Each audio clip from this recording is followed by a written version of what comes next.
Ethnic Russians are 60% of Crimea, but if you're in central Simferopol today and in front of the parliament where I am, they're about 100% of the people that have turned out into the center of this city. It's been the story of the past few days. Wherever you look in the center of Simferopol, it is Russians who have dominated, who have basically monopolized the scene. And it's not just civilians.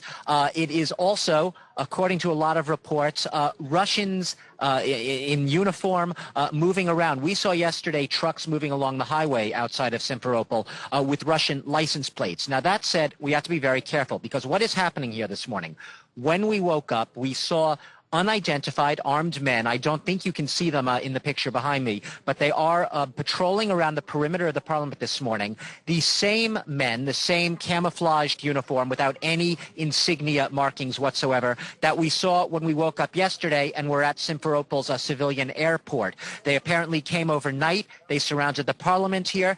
They're simply patrolling. They're not being belligerent in any way. They're toting, obviously, machine guns, assault rifles.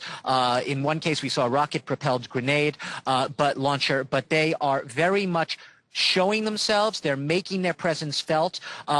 If it is Russians, they're trying to perhaps sending a strong signal that they intend to very much protect their interests here. We've been asking people, who are those who are those armed men all morning? Who are they? And one person told us in Russian, he said, nashi, which means ours. They're one of us. I said, does it bother you that you have no idea who these men are? And another person said, no, they're here to protect us. I said, protect you from whom? They said, from the extremists. That's a reference to the new powers in Kiev that they consider criminals, bandits, extremists.